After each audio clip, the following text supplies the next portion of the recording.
Have you ever played the Wii U smash hit Nintendo Land with a group of friends and you were all laughing so hard it hurt because you were such a dirty dingo in Mario Chase, and it made one of your friends laugh so hard that they claim they didn't poop their pants, but you're pretty sure they did poop their pants based on some of the sounds that you were hearing when they were just freshening up as you passed by the bathroom door? No? Well, the next time you're sitting around wondering why your life isn't better than it is, now you know, and you're welcome. Now, admittedly, not as many people experienced the birth of the Wii U, which included Nintendo Land, as some other consoles. Heck, for the Wii U, a lot of people skipped its entire life and didn't even bother to show up for the funeral. I mean, hey, you were busy. When it comes to far more famous console launches, one that comes to mind for me is the Dreamcast launch.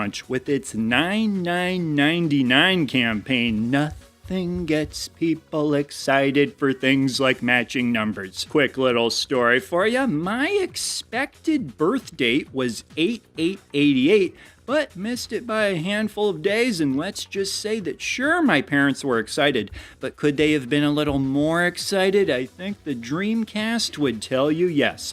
Now, while there aren't any Dreamcast games on my personal list, if you're looking at the best launch lineup for any console in terms of how many good games there are, the Dreamcast is pretty hard to top. I don't even have nearly all of them here, and there's some bangers. But with that said, the first game on my list at number 5 is a bit of an underdog, Super Monkey Ball. The perfect game to show off the GameCube's oh-so-joyous-to-use analog stick. And you might be thinking, wait, what did the analog stick have to prove? Well, just ask the N64 controller. Even went to a meeting for help, but nobody else showed up. Super Monkey Ball requires pinpoint precision to maneuver your monkey in its ball past all the precarious obstacles, and to this day, the GameCube controller is many people, including myself's, favorite controller to use to play the game that has you on a quest to be a master monkey maneuverer. Try saying that 5 times fast. Careful, it can break you. What's great about Super Monkey Ball as a launch game is that it has the special quality of being just as good a single-player game as it is a multiplayer game. This is great because you can enjoy the game when you're by yourself, as well as when friends come over to check out your new system, assuming they hadn't brought over their freshly purchased Xbox to show you that instead, to show you Halo. And spoiler, Halo is not on my list. Remember, this is a personal list. I like how easy Super Monkey Ball is to play. At a time when developers were trying to think of all the different fancy ways they could utilize all the buttons on a controller, the Super Monkey Ball devs said to heck with all of them and went full Pac-Man on this one and made it so the analog stick itself is more or less all you need to play. So you only need one hand to play Super Monkey Ball, which naturally lends itself to eating a very theme-appropriate nanner with the other hand, which may have some of you thinking that my banana bias is the only reason I chose this game. To which I'd say, well, you haven't seen the way I play Contra now, have ya?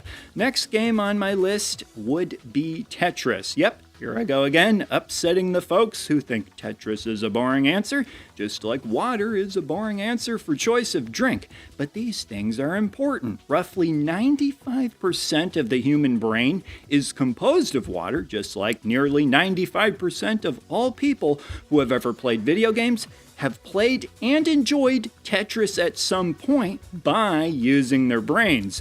But as much as it might seem like I'm just choosing Tetris because it's important, I still think it's a really great game. Its popularity is hard to argue with. This game was everywhere and often gets credited as the reason the Game Boy took off the way it did in the first place. And if the Game Boy had never exploded in popularity the way it did, you know what else we wouldn't have gotten, right? Game Boy Pocket. Just think of how different the world would be.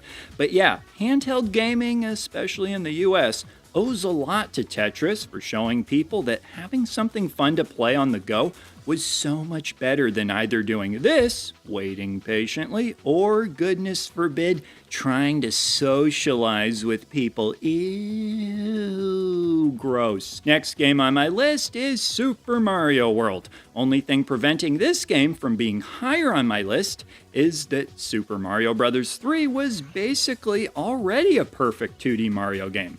That said, with Super Mario World, Nintendo said, okay, well, how about another perfect 2D Mario game?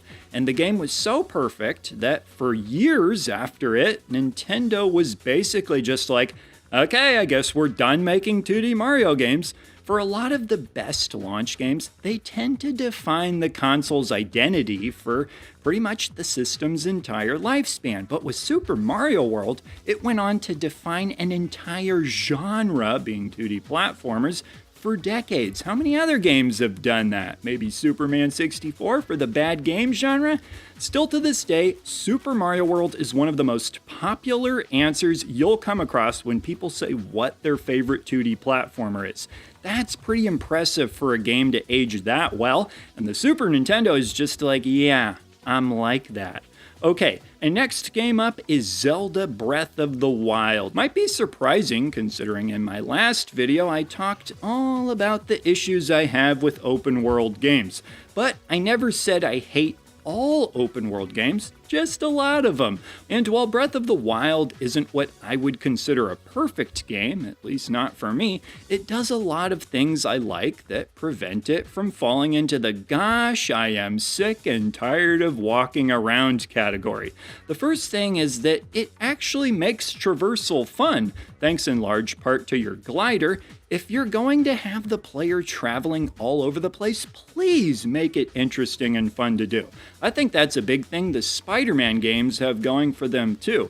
But most important of all, what I like about Breath of the Wild is it makes me feel like there's always something that's interesting and fun to do wherever I go. This is thanks in large part to the many shrines scattered all over the place, which each feel like well-designed mini-dungeons. Half the fun can be trying to find each of them too, many of which are hidden in clever ways or in spots where you feel accomplished for having reached them. That said, it wouldn't be an open-world game without riding around on a horse, now would it? If there's something video games have really fallen in love with over the last decade or so, it's riding around on a horse. Gamers love to ride around on horses. That's what could have made Tetris a better game. I suppose it makes sense. I mean, when you were a little kid dreaming about what video games could become, you thought to yourself, gosh, what if I could just spend hours riding around on a horse? Well, some dreams come true after all. And for the final game on my list, it's actually not the final game because this is actually a top 6. So, for my number 2 game, we have Super Mario 64. If there was ever a new experience to be had when getting a new console, this was it. Say what you want about the N64 controller, it was something very different to use, and Super Mario 64 took a much-loved franchise in a completely different direction, with pretty enthusiastic results too. Some would tell you that nothing else on the system ever topped it. I've said this before, but unless you were there playing this game for the first time, after what you were used to video games being up to that point, I'm telling you, you just can't understand what it felt like, and there's almost no change to video games they could ever make that would create such a, oh my goodness, this is different feeling. The closest thing I can think of is maybe VR, but nah. And who knows what the future might bring, but for my money, Super Mario 64 was the largest gear shift in video games, and it's a monumental game for that reason alone. New systems and launch games are about providing new experiences, and I don't think any other game did it better. Plus, the game itself is still looked back on fondly for the formula it uses. You can move around freely in a 3D space, but it still had tightly designed stages and very focused objectives. perspectives. I remember when Super Mario Odyssey came out, everyone was excited that it would have a formula like Super Mario 64, but it still wasn't quite the same. I'd say Super Mario Sunshine is still the game that comes closest to it. Alright, but now for my number one game that nobody was able to guess. And I actually already talked about it, Nintendo Land, baby! Ha ha! And no, I'm not kidding. When I was thinking about it, I love all of these games, but Nintendo Land, and specifically the Mario Chase attraction, has created some of my absolute favorite gaming moments with people I love and care about. I mean, jumping through Super Mario World is amazing, but nothing can match the type of energy this game can bring to a room full of people. I've played it multiple times with different groups, and each time everyone was screaming and laughing so hard it hurt. I was even able to play it with people who don't normally enjoy video games. All of a sudden, people who usually never do so much as whisper are screaming out different colors to clue in their teammates as they see you running into the different zones. Now, maybe I can't guarantee you'll have the same experience I did, and perhaps a lot of it does indeed have to do with what group of people you're playing it with. But for me, when I thought about it, since this is a personal list, I realized it had to be my number one because the experiences I've had with it are irreplaceable. I will go to my grave advocating for this game. But that does it for my list. I would, of course, be curious what you thought of it as well as what your list would be. So, as always, leave a comment down below and I will see ya in the next video. He's the retro bird, yeah, and he's talking about video games. He's the